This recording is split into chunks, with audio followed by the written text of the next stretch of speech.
Subscribe करें total भक्ति को। अब हमारे वीडियोस को सबसे पहले देखने के लिए बेल आइकन को दबाना ना भूलें। मैं एक बार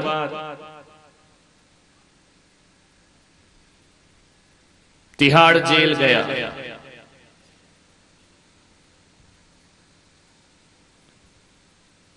एक बार नहीं, कई बार गया जेल। घबराओ नहीं प्रवचन करने, नहीं तुम समझो कोई घोटाला कर दिया और जेल घाट के आ रहे हैं।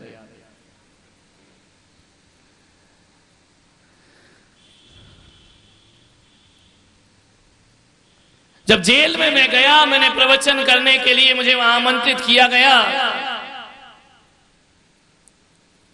मेरा प्रवचन समाप्त हुआ।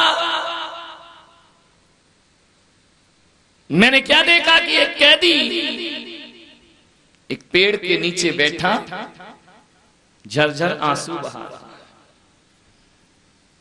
मैं उसके पास गया। मैंने कहा कि रोते क्यों हो? शायद इसलिए रो रहे हो कि तुम सलाखों के पीछे हो, तुम कैद खाने में हो, इसलिए तुम्हारी आंखों में आंसू आ रहे हैं। उस आदमी ने मेरे चरण छुए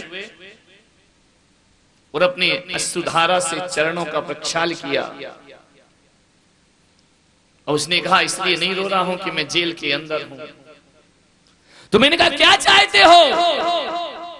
ये चाहते हो कि मैं जेलर से कहकर, अधीक्षक महोदय से कहकर तुम्हारी सजा माफ करा दूं? माफ करा दूं या हाफ करा दूं? बोले, दुख तो इसी बात का है महाराज कि मेरी सजा कि अब ज्यादा समय नहीं बचे हैं, ये खत्म होने वाली है। तो मैंने कहा, अभी तुम्हें खुशी होना चाहिए, तुम्हें आनंदित होना चाहिए कि अब तुम जेल से बाहर निकलोगे, अब इस पिंजड़े से बाहर निकलोगे, तुम्हें तो बड़े प्रसन्न चित्त होना चाहिए। बोले, बस इसी बात का दुख है कि 6 महीने बाद मैं इस जेल से बाहर निकलूंगा। आप कुछ ऐसा इंतजाम कर दे महाराज कि मेरी सारी जिंदगी इसी जेल में कट जाए। उनका बड़ा अद्भुत कैदी है। और कैदी तो इस चक्कर में रहते हैं कि ऊंची ऊंची दीवार को लांग करके, फांद करके बाहर चले जाएं।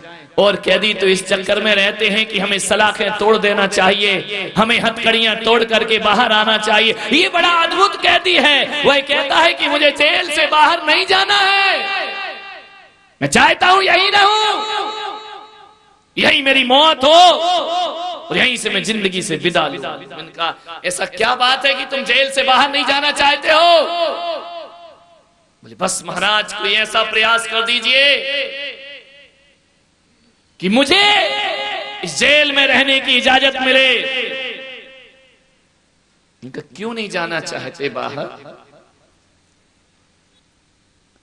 उसने कहा कि महाराज 12 वर्ष हो गए मुझे इस जेल के भीतर रहते रहते। तो मैंने कहा, क्या तुम्हें इन सलाखों से, इन दीवारों से मोह हो गया है? बोले, मोह नहीं हुआ है, लेकिन मेरे कर्मों की सजा यही है। तो मैं नहीं चाहता हूं कि 12 साल बाद मेरे कर्मों की सजा से मुझे मुक्ति मिल जाए। इनका क्या हुआ? बोले, मेरा भी एक भरा पूरा परिवार था, मेरा भी एक घर था, मेरी भी पत्नी थी, मेरे भी बच्चे थे। फिर ऐसा क्या घट गया कि तुम सलाखों के पीछे आ गए? उसने कहा, महाराज जीवन भर की एक गलती मुझे आज तक पश्चाताप और गिलानी से भरी हुई है। मेरी पत्नी थी, मेरे ऊपर जान छिड़का करती थी, बस उसकी और मेरी अनबन इसी बात पर रहती थी कि वो कहती थी, तुम शराब मत पिया करो, तुम नशा मत किया करो, तुम्हें जो करना है वो करो, लेकिन मैं तुमसे गुजारिश करती हूं कि नशे से अपना जीवन बर्बाद मत करो। उसने बहुत समझाया, बहुत संबोधन दिया, बहुत मेरा उत्साह बढ़ाया, तरह तरह की प्रेरणाएं दी उसने, और मेरी पत्नी से जो बन पड़ा उसने मुझे नशे से मुक्ति के लिए प्रयास किया। लेकिन मधोश जवानी में था मैं, जब जब वो कहती थी मुझे बुरा लगता था, मुझे लगता था ये पत्नी नहीं ये दुश्मन है, मेरे पीछे पड़ी हुई है। एक दिन हम दोनों के बीच झगड़ा हो गया। पत्नी ने कहा यदि तुम शराब नहीं छोड़ोगे तो मैं घर छोड़कर चली जाऊंगी। नशे में धुत था, मदोमस्त था। मैंने कह दिया कल की घर छोड़ने वाली आज घर छोड़ करके चली जा, लेकिन मैं ये शराब छोड़ने वाला। बहुत खराब है शराब मेरे भाई। एक बार जिस घर में प्रवेश हो जाए तो उसका निकलना मुश्किल हो जाया करता है, पूरी जिंदगी लग जाया करती है। लेकिन नशा आदमी का पीछा इतने जल्दी छोड़ता नहीं। परेशान हुआ मैं। पत्नी ने कहा कि मैं आज ही चली इस घर को छोड़कर। अपने बच्चों को लेकर के वो निकल गई घर से।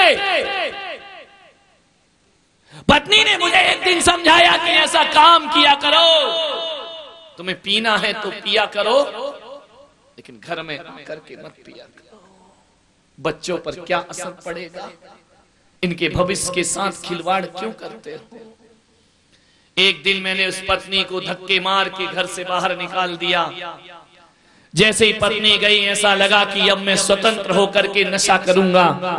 2-4 मित्रों को फोन किया, बुला लिया घर पे।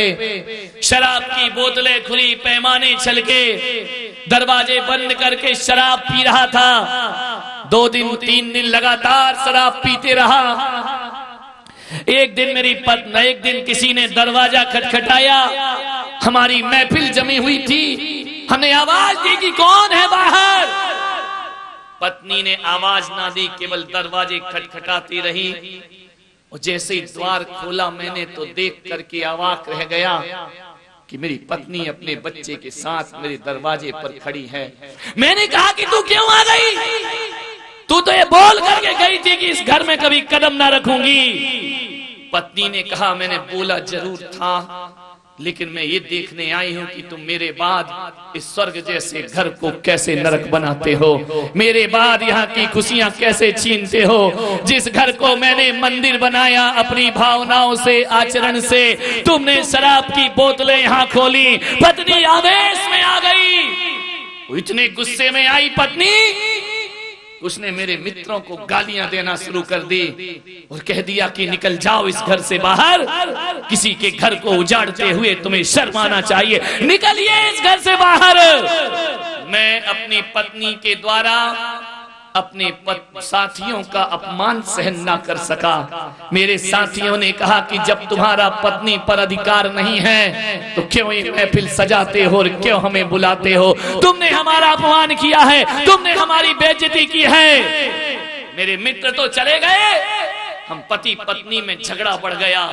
इतना झगड़ा बढ़ा कि गुस्से में आकर के मैंने शराब की कांच की बोतल पत्नी के सिर पर दे मारी। और जैसे ही वह कांच की बोतल मारी, उसके ऐसे स्थान पर लग गई। पत्नी तड़पती है और तड़प करके मृत्यु को प्राप्त हो जाया करती है। उसी समय मेरी पत्नी की मौत हो गई। बच्चा बिलक बिलक कर रोया। मेरी शराब के नशे ने मेरी जिंदगी को बर्बाद कर दिया। महाराज, मैं पत्नी का हत्यारा हूं। पुलिस आई, मुझे उठा करके ले गई। मैं 12 वर्ष से सजा काट रहा हूं। 12 वर्ष, एक रात, एक दिन आंसुओं में बहाया है मैंने। अपना जीवन अपने हाथों बर्बाद किया है। आज भी उस पत्नी का चेहरा मेरी नजरों के सामने आता है। जब जब वो रोता हुआ चेहरा आता है, ऐसा लगता है इस शराब की दुनिया में आग लगा देना चाहिए, इस शराब की दुनिया को बर्बाद कर देना चाहिए। एक नशा। उसने कहा कि महाराज ध्यान रखना, लम्हों की खता और सदियों को सजा मिला करती है। पल भर की गलती जीवन भर के आंसू दिया करती है। तो मैंने कहा तुम बाहर क्यों नहीं निकलते? तुम्हारा बेटा तो 23-24 साल का हो गया होगा। बोले महाराज, जब मैंने अपने बेटे के पास संदेश भेजा कि बेटा जो गलती हुई तो हुई, एक बार मुझसे मिलने आ जा, एक बार भी मेरा बच्चा इस जेल के भीतर 12 साल में मिलने नहीं आया मुझसे। जब मैंने कहा कि मेरी सजा पूर्ण हो रही है, तो जानते हो उस बच्चे का क्या मैसेज आता है मेरे लिए कि सजा पूरी हो या ना हो, हमें तुमसे कोई मतलब नहीं।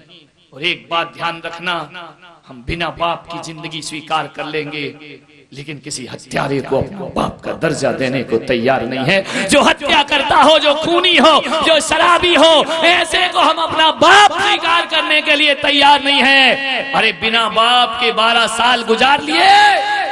अरे ईश्वर ने हमें पाल पोस कर बड़ा कर दिया।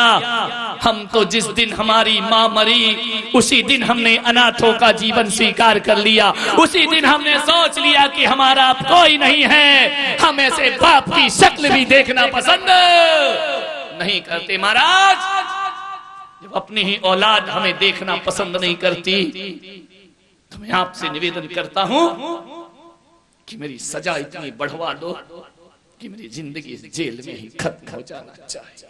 मान्यवर, एक छोटी सी भूल,